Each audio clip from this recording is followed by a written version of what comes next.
The biggest criminals in the world have banking licenses of their own. They don't need to money launder. They own HSBC and that money launders for them. Keep in mind, this isn't a matter of evil people doing evil things. This is a matter of systemic corruption. And know your government. Guess what? They're funding the war criminals. They're funding the terrorists. They're paying the arms dealers. And they're doing it using the banking system that they're supposedly doing oversight on. There will always be criminal activity. That's part of society. Changing the way money works only ends up punishing the innocent.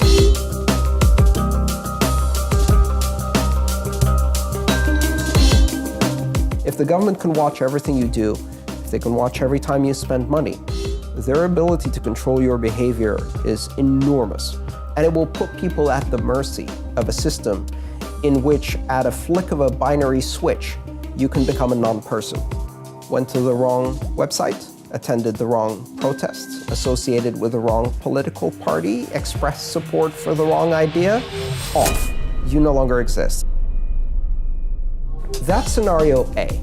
Scenario B is a world in which we have a fully connected economy using a form of currency that is neutral, transparent, global, and open, belonging to everyone, requiring no qualification to enter or access the system, and not under the control of any government or bank. That's what Bitcoin offers.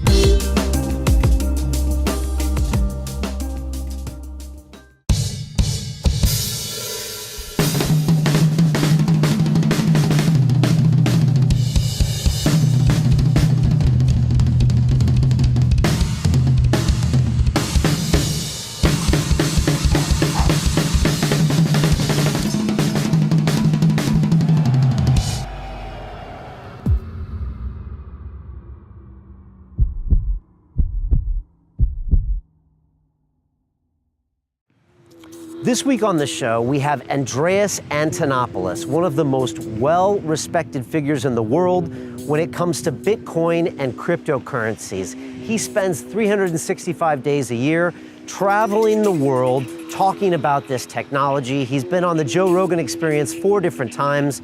It was great welcoming him back into the studios. And I love Andreas because he's so passionate about this technology and he's so selfless. He could be the CEO of some company when it comes to this type of money, but instead, he goes around and just educates the people. And his passion, it's palpable, and he is the best person when it comes to actually explaining how this technology is gonna implicate you and me as humans in the next 20 years. And again, this is not just about money. This is about how we actually communicate with each other as human beings. And he believes the idea of a sovereign currency, whether it be dollars or pound or yen or euros, it's gonna soon be a thing of the past the way that sovereign airlines used to be a thing of the past. And then someday we're actually gonna have these currencies like Bitcoin and other things where we can have our own privacy when it comes to our commerce. And this is a really important point here. A lot of people are very protective of their privacy online, but when it comes to their privacy of their spending habits, they seem to trust these things to the credit card companies and the banks, when in fact this is the most important information about you. And we can protect that information by adopting cryptocurrencies and Bitcoin sooner than later. And let's be honest, money is one of the ways we actually communicate with each other as humans. We value people based on the transactions and the commerce that we make.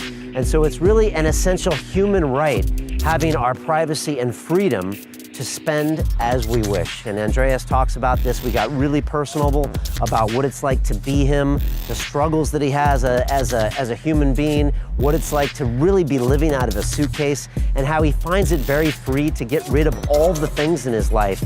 You know, you don't need things, you don't need an apartment and a flat to really feel whole. And in a way, by getting rid of that stuff, you actually get closer to the human experience. So I know you're gonna enjoy this episode very much. The live episode was watched by thousands of people around the world. And so sit back and enjoy what we have to tell you about Andreas. And if you want to watch more episodes just like this, they're all available for free inside the London Real Academy. You can go to londonreal.tv, and also inside, I have a team of people that are going through our Life Accelerator program. We are accelerating their lives in 6 weeks. and I am teaching them everything I've learned from the last 5 years of the greatest minds coming to London Real Studios. And we are upgrading everything about their lives, their mindfulness, their diets, their movement practices, their mindset, their relationships, and we're giving them a plan for 2017 to crush their year. So that's happening inside. Come on in, say hi, and take a look. And now I leave you with the king of Bitcoin, Mr. Andreas Antonopoulos.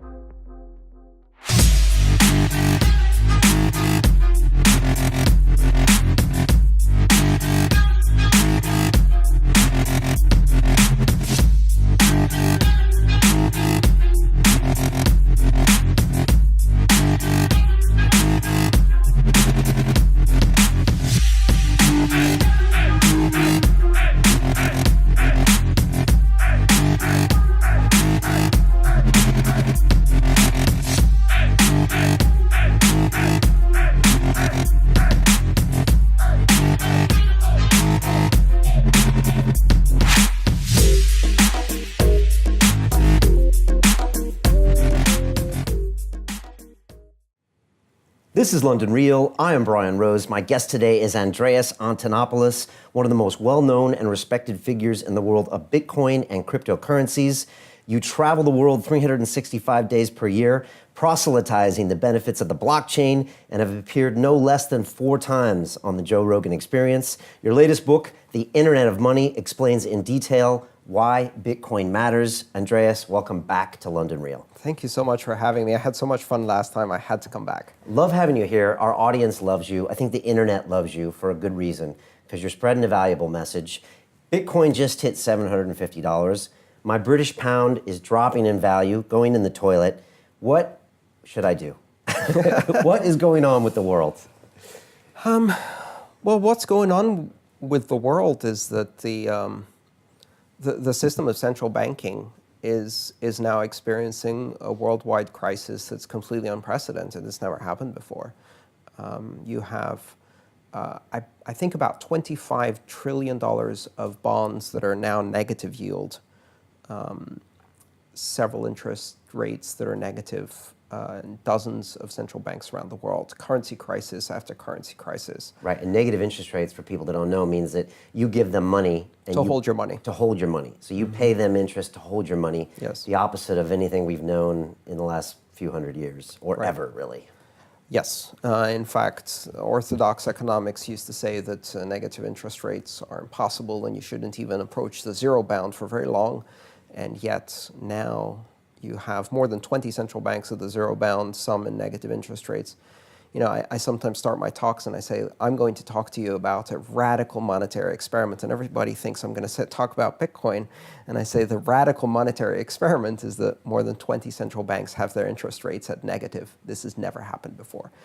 And they're stuck. They have no way out. So, you know, it's a really interesting space, because the whole thing about currency is that you don't need to know how it works unless it stops working. And when it stops working, everybody needs to know how it works, because your wealth, the future of your children, everything now depends on that. And so country after country after country, people are learning the hard lesson that currency doesn't matter until it does. Right. Because it's not working anymore. And you were just in Buenos Aires. Obviously, Argentina has a long history of sometimes its currency not working. Right. Brazil is having a bit of a problem now. Of course, you know, the government going through an impeachment.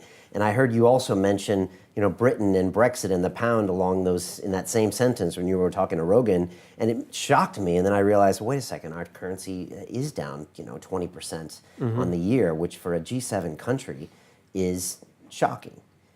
Yes, although it's not representing the same problems that you see in places like Brazil or Argentina, or now also Venezuela, Zimbabwe again. These places are suffering, in many cases, from hyperinflation. And they're suffering from an overabundance of debt, where it gets to the point where the interest rate payments on the debt are overwhelming for the budget of the country. Sure. So it's not just about repaying the debt. You can't even make payments in the interest. It's like when your credit cards snowball, where the minimum payment on your credit cards is now so big that you're using a credit card to pay the minimum payments on the other credit cards, and that's the last spiral, right? Right. Britain isn't really in that place. I think it's more of a short-term shock because of the unexpected outcome of the Brexit vote and uncertainty about how the rules will work once Britain is no longer part of the European Union. So, right. But it makes people who normally wouldn't even bother understanding what a currency is all about. It's the pound. It's always been there. It's always roughly 1.5 to the dollar. But now when they now go try to buy things, or they're wondering why property values are going down or these things are happening, now they have to look at a hard look in the mirror and start asking themselves, like, what is a currency? right. And then what is Bitcoin, and what are some of these other options? Right. And, it's as I said, it's a short-term shock of confidence, not a long-term and almost permanent loss in confidence, which is very hard to recover from. Once the people no longer believe that the currency will have value tomorrow because it hasn't or it's collapsed in the past, reestablishing that trust is very, very difficult. And you see that in places where that cycle has broken again and again and again. Zimbabwe just started printing its own currency again. For the last 7 years or 8 years, they haven't had their own currency. They trade in foreign currencies because their own collapsed so dramatically. They printed, hundreds, then 1,000 Zimbabwe dollar bills, then 10,000, then 100,000, then 1 million, then 10 million, 1 billion, 10 billion, 1 trillion. When you're printing $1 trillion bill, you have a problem. And then, you get to the point where, and we're seeing this in Venezuela now, where prices double while you're having a beer in the bar, and they say, okay, for the next round, the price is going to be double. And when people stop counting money and start weighing it instead of counting it, so you see people throwing a stack on. I remember in the previous crisis in Zimbabwe, I was watching a BBC documentary. There's a guy pushing a wheelbarrow full of cash, stacks and stacks and stacks of cash. And they asked him, aren't you worried they're going to steal the money that you have in the wheelbarrow? He says, no, I'm worried that they're going to steal the wheelbarrow, which is worth more than the money that's in it. And they also asked him, why don't you burn it? And he said, because goat shit burns better. These are real currency crises that we should kind of be aware of that are happening. Right, and this is a recurring theme. So in fact, statistically speaking, national currencies have a shelf life of about 30 years before they collapse in value because no government can resist the temptation of financing profligacy through printing. And so they print and print and print, and they devalue the currency and inflate it to nothing. They keep printing, and eventually you have this sudden collapse in confidence, and the currency spikes, the inflation spikes, and the value just drops. Yeah, and we've seen this happen in Russia as well. It's not just these small countries that we've never heard of. I mean, we've seen currency crashes in a country. And it's happened. You can list the countries where it hasn't happened. It's a shorter list than the countries where it has happened. So this is the crisis of central banking, and the problem right now is that it's not just that. What's also happening is this competition between nations. So all of these overburdened nations, right, have enormous debt to GDP ratios. They're over-leveraged, and they need to pay off their debt. And in order to do that, the best way to do that is to inflate the currency so that the debt shrinks in terms of its real value, because the currency is worth less, which is a way of stealing from savers. So essentially you're attacking the savings of pensioners and other savers in the economy in a shadow tax through inflation to transfer money to the government. The government doesn't have savings, it has debt, so it doesn't care if the currency is worthless. Savers lose the value of their savings. So it's a wealth transfer. It's transferring from pensioners, really. And this is the crime that's happening in Greece, my home country, to my parents, and in so many other countries. So people who have saved all their life see their savings diminish. Now, in order for this to work, you have to make your own currency worthless, and this is what the governments are trying to do. The problem is, if you make your currency worth less, other countries that have a trade relationship with you, essentially you're exporting the deflation to them. And so they go, oh dear, that's not good for us. Let's make our currency worth less than the other countries. So they start inflating it down. And then you get into this race to the bottom, right? So dollar, yuan, dollar, yuan, dollar, yuan. And they've been trying to do this. Now the dollar is surging, which is the opposite of what the government wants. Okay. You mentioned Greece, and I think each time, you get asked a lot because you have a Greek background. What is the situation there as far as their currency, and where do you see ideas where a cryptocurrency might help or not help in a country like that? It's a humanitarian disaster is where it is. It's worse this year than it was last year, and it will be worse next year. And it hasn't been solved. It hasn't, 98% of the money that was sent to Greece turned around immediately and went to fund Deutsche Bank and the French banks. So the bailout for Greece was really a bailout for the German and French banks because they could not be allowed to fail. And the situation in Greece is dire, and it's continuing to be dire. There's a lost generation, 18 to 24-year-olds who face 60 to 75% unemployment. Their generation is doomed, really. They have no prospects. And the only thing they can do is leave. So this situation is just getting worse and worse and worse. And this has never happened in peacetime in a European country before, this level of crisis. And the rest of Europe doesn't care. Wow, it's going to be really fascinating to see how that plays out and how it reverberates across Europe. Before we get down in the nitty-gritty, because you and I always go down the rabbit hole a bit, can we start off for the people that are tuning in that just don't know much at all about Bitcoin? Yeah. Or all they know are kind of the seedy stories that sometimes gets bounced around on the internet, and they don't really understand what it is, whether it's old Silk Road stories from years ago, or this or that. For people that maybe are hearing this for the first time, how do you explain Bitcoin? So Bitcoin is a currency that exists on the internet, that is created on the internet, that really serves the needs of the internet generation. It does not belong to any government. It's not controlled by any bank. Bitcoin isn't a company or product or a service. It's an internet protocol. It's a method of communication, just like we say the web or email, and that doesn't belong to anyone. It's a shared common public good on the internet. Bitcoin is a digital currency and payment system that is a shared good, and it is controlled collectively by the participants in the network. And creating a currency that does not belong to a nation seems weird at first. But then again, we used to have airlines that only existed for one nation and had the flag on the tail, right? Flag carriers, they call them. And phone companies that were monopolies in one nation and had the flag on them. And now that seems absurd. And I think within 20 years, the idea of national currencies as the only option will seem absurd. What Bitcoin is a completely global and open system of money that anyone can participate in without asking permission, without registering for an account or showing ID. All they need to do is download an app. Just like if you want to participate on the web, all you need to do is download a browser. If you want to participate in Bitcoin, all you need to do is download the Bitcoin wallet. And the moment you do so without registering with anyone or creating an account, you can send and receive Bitcoin. And why would you send or receive Bitcoin? Well, for many people who live in Western advanced nations who have debit cards and tap to pay, and it's not really necessary.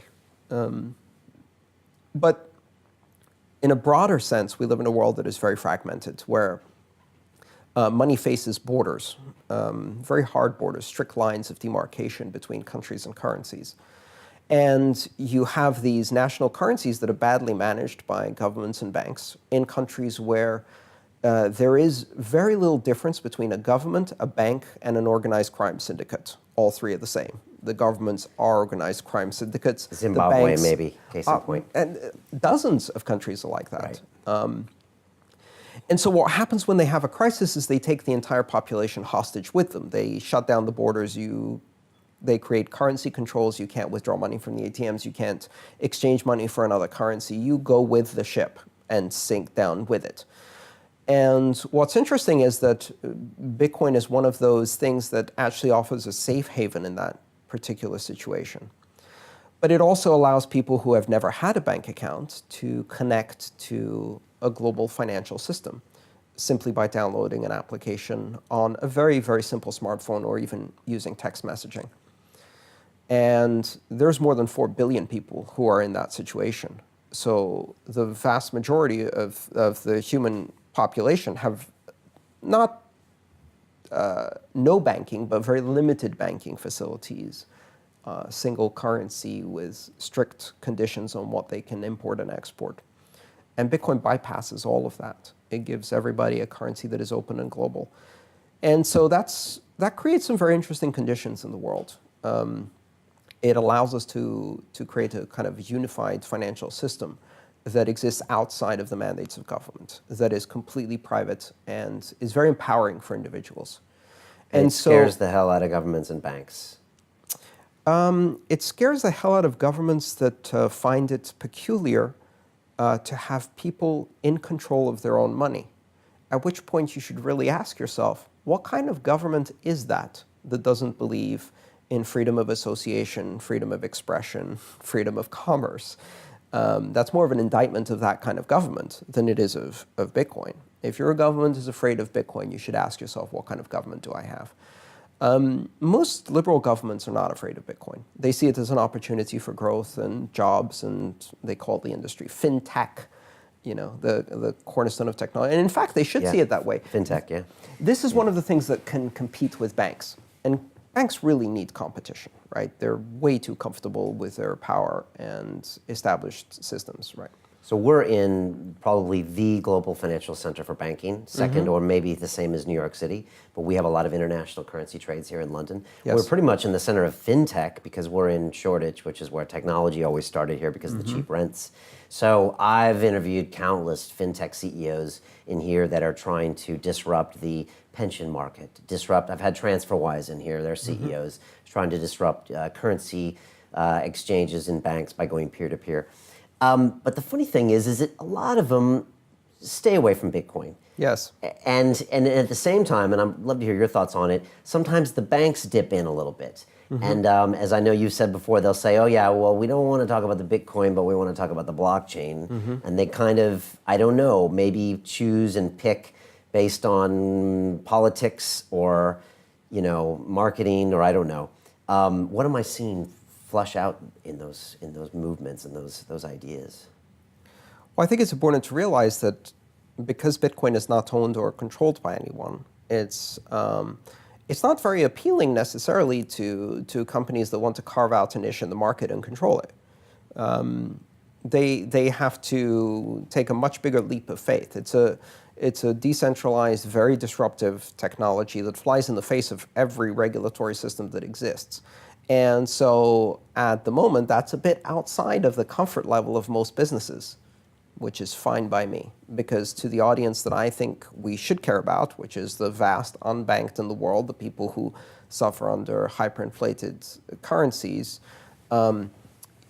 optimizing the shopping experience or the yields on their pensions is the least of their concerns. Right. I mean, I live in the Western world, so now I have all these choices when it comes to banking, things I can invest in, services. And so for me, Bitcoin isn't as necessary as some of these other 4 billion people that might not be able to even hold a currency that doesn't inflate by hundreds of % overnight. Absolutely. And you have the freedom to trade in any currency you want, to trade on any stock exchange in the world you want, and you can do that any time of the day or night you want. And your government is not confiscating your bank accounts, is not setting limits on your ATM withdrawals. But, that may change. It wouldn't be completely out of the realm of possibility that you have a currency crisis even in the UK. We don't know. Yeah, we don't know. And it's interesting because as an American citizen here, I have some dollar balances and no one wants to touch them here. Yes. Because of how hardcore the US tax system is and the IRS when it comes to cracking down on world citizens. So it doesn't even matter that I've filed my taxes every year since I was 12 years old, is that they don't even want to touch it. They're like, American dollars, no thanks. So I'm actually discriminated based on my currency and my citizenship over here. Now, it's a small version of it, but it's a small example that these currencies aren't as fungible as you think they aren't. Right, so there's two aspects to a currency. There is markets, and then there's politics. And the problem with national currencies is when politics overrides markets. And that's what you're experiencing in a small way is geopolitical considerations overriding market realities. And when that happens, usually that's reflected in the price of the currency. It's reflected in the flexibility and liquidity the currency has. And so one of the interesting things about Bitcoin is that it is completely neutral to geopolitics. It doesn't care. It does not. It's not owned by a nation. And so it has none of the considerations of geopolitics.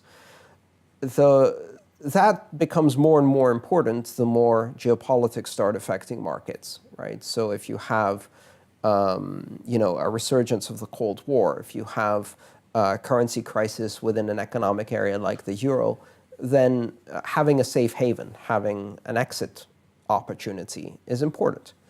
It's also important to realize that Bitcoin isn't intended to or designed to, or even I think anybody who's in Bitcoin thinks this will happen. It's not intended to replace national currencies. It's intended to break monopolies. It gives people the option, and it's a completely voluntary system. It gives people the option to have an alternative. So I think of it a bit like exchanging money as a tourist, right? So if you're living in Britain and you want to visit France, you go to France and you change some of your pounds into euros. Great. If you do that often, maybe you keep some of the euros between trips so you can have them for next time when you arrive at the airport. And if you go live in France for a while, maybe you start earning euros directly and you don't exchange as much. Well, I visit the internet as a tourist. So on the internet, I exchange my dollars into Bitcoin because that's the currency I can use to do online shopping in many ways on the internet very effectively, very securely, very fast. So to me, when I visit the internet, the currency of the internet is Bitcoin. Now, after a while, I moved to the internet. Right. And I started earning on the internet. And at that point, Bitcoin became the currency I earned in. And now, when I come to the UK, I'm a tourist here, I convert my Bitcoin into pounds in order to spend it here. But I'm still earning in Bitcoin. So if you think of the internet as a foreign country, okay, where some of us are permanent residents, right? Then you start understanding how Bitcoin can be a currency of choice for an internet generation. Okay. And you try to invoice people in Bitcoin. You try to get paid in Bitcoin, and when you can, you try to spend in Bitcoin. That's correct. Yes. And I actually charge more if you pay me in a national currency. So there's a 20% premium if you try to pay me by wire transfer. And the reason is very simple, because every time I get paid by wire transfer, I have troubles.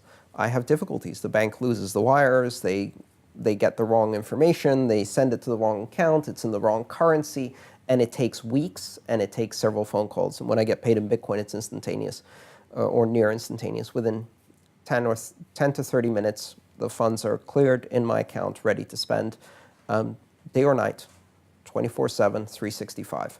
Right. And that's astonishing, the fact that I can invoice someone and it can be the middle of the night on Saturday there, and they can pay me in 15 minutes, done.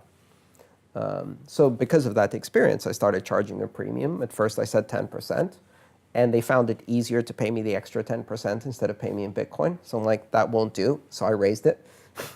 And now sometimes it motivates some of my clients to do the hard work to figure out how to get Bitcoin and pay me that way. It's a great way to encourage them to do that as well. Mm-hmm. So I was at a fintech event about 6 months ago here in London, and I was interviewing Peter Smith, the CEO of blockchain, on the stage. Yes. And I know you guys have shared a stage before. Peter. Yeah, a few times. And he says that he made a statement of, my mom is never going to use Bitcoin. And I was wondering if you agree with something like that, or do you think we should educate our moms and these people that are obviously not the 4 billion people you're talking about, but some of these other people in these G7 countries, what it is? Do you think, I guess I'm asking you, is my mom ever going to use Bitcoin? Well, I have an interesting perspective on that. My mom is using Bitcoin. My mom is using Bitcoin to save her pension from the rapacious appetite of an out-of-control Greek government that tried to confiscate 20% of her deposits. And I spent a year begging her to move her money out of the Greek banks because I predicted they were going to collapse. And she did. And I helped her put it into Bitcoin. And then shortly after that, they put currency controls, withdrawal controls, provenance checks, super taxes, extra taxes, emergency taxes, and started taking haircuts off the tops of people's bank accounts. They'll say, if you're really rich, if you have more than 50,000 euros, we'll take a haircut. Well, my mom has her retirement in cash because the only retirement she has is from selling her parents' property. And if she hadn't taken it out, she would have lost 20% of her retirement. At an age where she's disabled, she can no longer go back into the workforce. She no longer has the ability to, especially given the workforce situation in Greece. What are you going to do to that person? What are you going to say to that person? Live 20% less, ma'am, because the Greek government needs to bail out Deutsche Bank. No. So my mom does use Bitcoin because she has to. And so that's the difference in perspective between, I'm really glad that Peter's mom lives in a country where she has the luxury to not need Bitcoin, because there are billions of people out there who do not have that luxury. And they're really the people I think we're paying attention to in the Bitcoin space. You mentioned Deutsche Bank. When we see a lot of these used to be global banks, when I was in banking, Deutsche Bank was, the creme de la creme, one of the highest credit rating banks, one of the biggest institutions, the JP Morgan of Europe, really. When you see these scandals keep hitting these banks, the HSBCs, we've seen it all before. What do you make of all that? Banking changed, especially after the 70s, right? It turned into this casino game. Wolf of Wall Street, Gordon Gekko, look at the movies that have come out about that, which give the common man an understanding of what's happening in banking. I worked within banks for many years as a consultant, so I saw it firsthand. Arrogance, narcissism, sociopathy, complete disregard for the rules, complete disregard for common decency.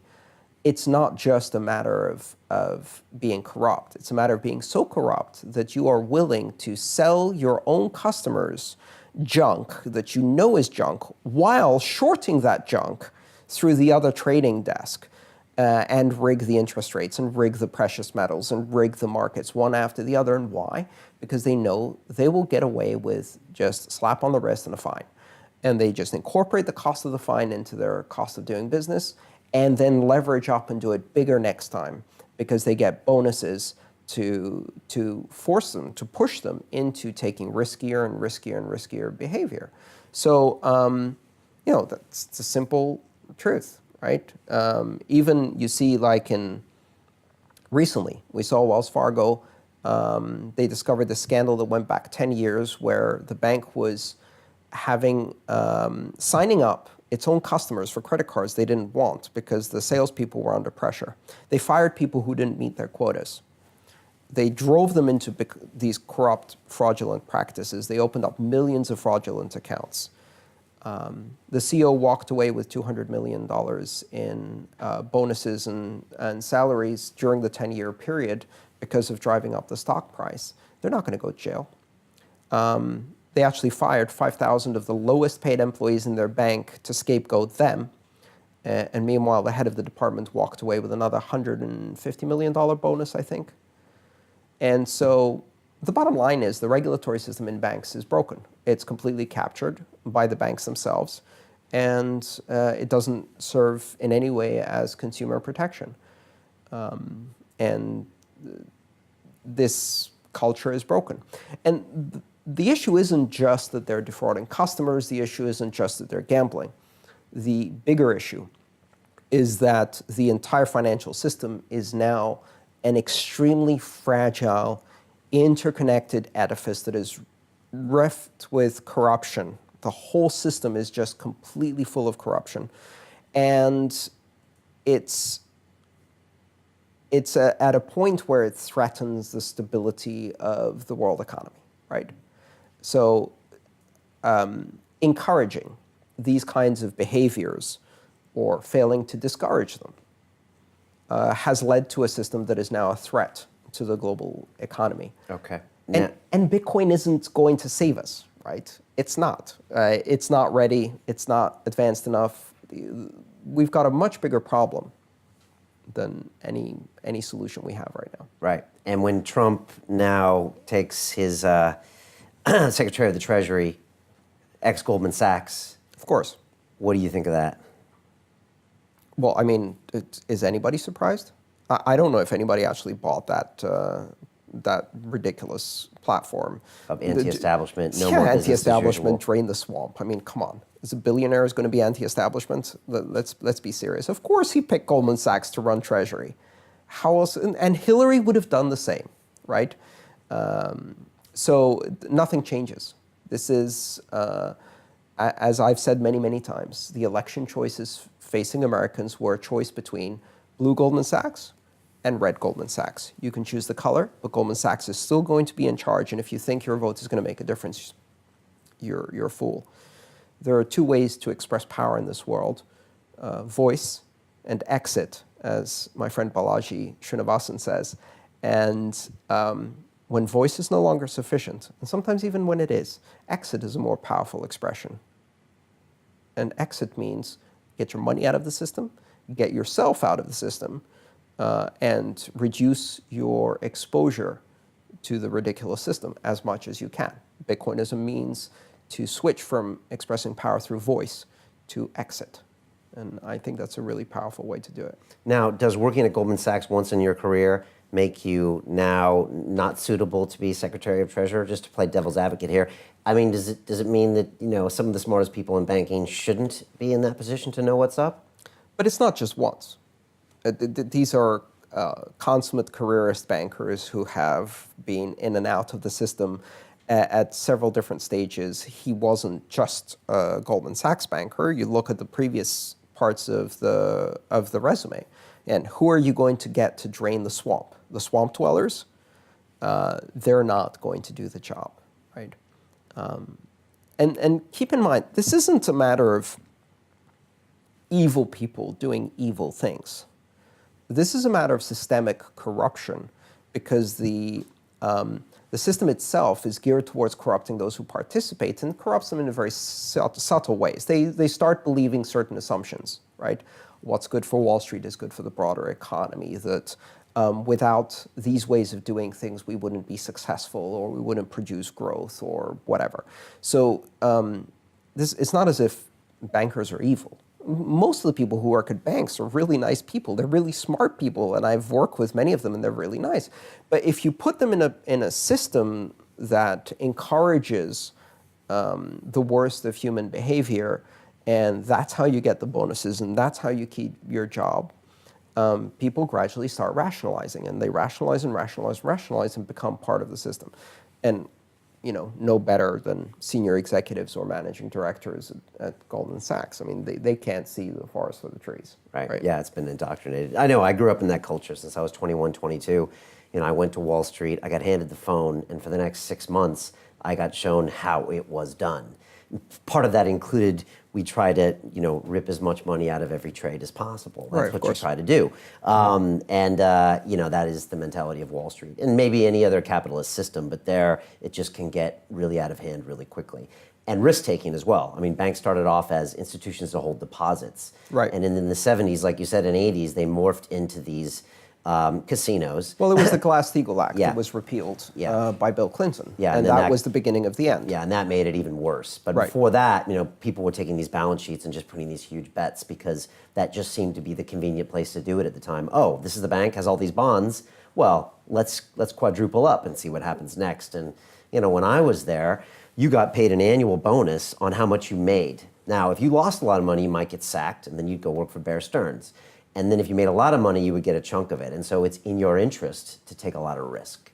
Right. And so that's, like you said, the way people grew up. It's systemic corruption. It's corruption through the system, through a system of perverse incentives. And no one is impervious to that. It's not a matter of individual failing of morality. It's that the system is geared towards producing these outcomes. And as long as you don't change the set of incentives and organizational structure, these are the outcomes that will be produced. And the regulators are part of the same system that produces these outcomes, and nothing changed. The Great Depression of 2008 is still ongoing. And if you want to check with the new Secretary of the Treasury, the first question they should ask them is, how's the economy going? And if they say the economy is growing and improving every day, they are completely out of touch with what's really happening in people's lives. Because the people who elected Trump would say the economy is a complete mess, right? Why? Because there's two economies. There's two economies. There's the economy that the hedge funds live in, because these aren't even banks anymore, they're hedge funds. And then there's the economy that everyday people live in all of the Midwestern states that elected Donald Trump, or that screamed for Brexit, or that are going to maybe elect Marine Le Pen in France, or, these are people who are still suffering 8 years later with enormous increases. They look at the papers, and the papers say, we have no inflation. The inflation rate is low. Really? If you exclude food, energy, and healthcare, and the cost of rent. Are you kidding me? So if you exclude, living, breathing, getting sick, and living somewhere and eating, sure, there's no inflation. But real people, that's 80% of their paycheck, and that's been increasing at double digits. So, this discrepancy between this bubble that the hedge funds live in and the real world is enormous. Let's talk about Bitcoin and just finish go back. that up. The history of Bitcoin, I think, is important to know kind of where we are now, because we can learn a little bit about it. Walk us through a brief history of Bitcoin. I think it's at $750 today. It's had a nice run this year. Tell us why that matters. And second of all, I want to quote you one time. I think you said this at a Wired Money conference maybe this year or last year, where you said, Bitcoin, it's not slow jazz, it's punk rock, deal with it. As in, it's something that is, I guess, maybe emerging and new, that we're not as familiar, or maybe you can explain exactly what you meant by that. Well, that was a reference to the banks that are trying to sort of smooth the rough edges off Bitcoin and repackage it as the blockchain. So, Bitcoin is open, borderless, neutral, censorship-resistant, international money that is not subject to banks and governments. And what the banks want is they take one component of that, which is the blockchain technology, and they say, great, can we take this and turn it into a system that is not open, not borderless, not global, not neutral, not censorship-resistant, and completely controlled by banks? No, you can't. And what you want to do is bring in the creative.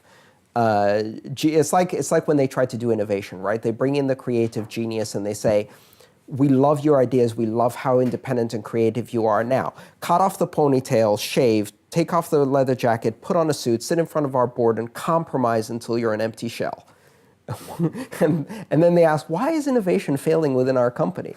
Why? Because you kill it the moment it walks through the door.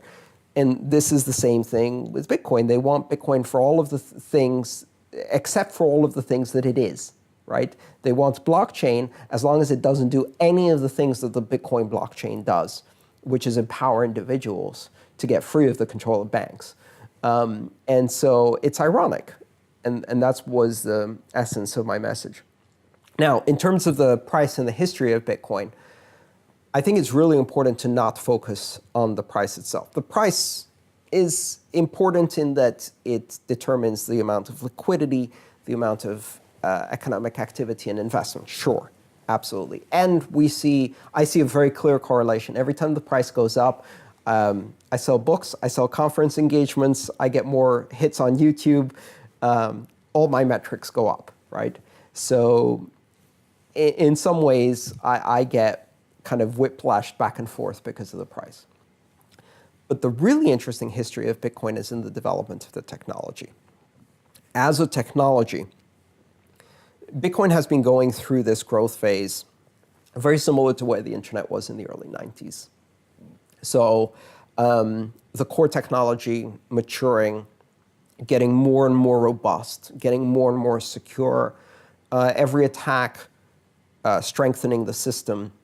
recovering from attacks and then getting stronger and more immune to the next attack. And that cycle repeating over 8 years. Something astonishing is happening here. You have a global currency that is not only worth $12 billion in total market now, but has been creating economic activity every 10 minutes, which is the heartbeat of Bitcoin, the blockchain. Every 10 minutes, it has been beating for 8 years nonstop. Has not gone down ever in 8 years. Has not been stopped in 8 years, and just continues this relentless beat forward. At the same time, the technology itself is evolving so fast. There was recently a developer conference in Milan, and the number of just groundbreaking, disruptive, revolutionary ideas that were presented for the first time. These won't actually reach the end users of Bitcoin for about 2 years. We're now seeing the things that were invented in 2014 are just now hitting the market. Okay. And the new stuff is impressive. And it's every 3 months, I am just blown away by some idea that is completely out of this world. Now we're seeing some of the scalability, the early scalability issues being addressed. So if you think of Bitcoin as a network technology, right? It's in a process of permanently failing to scale, just like the internet. So the internet was not quite fast enough to do everybody's email, and then it was. And as soon as it was, people started sending attachments to each other, and then it was like, oh, groaning under the pressure. It can't do all of the attachments, then it can, so people start doing phone calls over the internet, and then it starts groaning again. And this process of constantly failing, because as soon as there's more capacity, people say, oh, wow, hey, now we can do HD video. We couldn't do HD video before. Now we can do 3D video. Now we can do 3D HD holographic video, whatever. There's always a new application. And so the applications always expand to fill the available capacity. And then it starts groaning again for a while, and people optimize it and improve it. Okay. And expand the scale. Bitcoin has been going through that same growth process. Continue watching this fascinating conversation for free by clicking on the link below to visit our website, and I'll see you on the inside. Sinclair Lewis wrote a fantastic book called It Can't Happen Here, about the rise of fascism in developed countries. We're now seeing it all across Europe and, in my opinion, in the United States. That is a potent lesson for people. These are the tools of government. And when you give these tools to government, you have to assume what happens if you have a bad election. We just had one in the US, in my opinion. In fact, either way, the outcome would have put the hands and tools of government in the hands of an authoritarian leader. Trump, Clinton, same thing. And now we have an authoritarian leader who has drone power, torture power, surveillance power. What happens if you have a similar bad election in the UK, where the surveillance powers are 10 times stronger? What happens when France goes down that road? It'll be ironic if in the 21st century, Germany saves the rest of the world from fascism.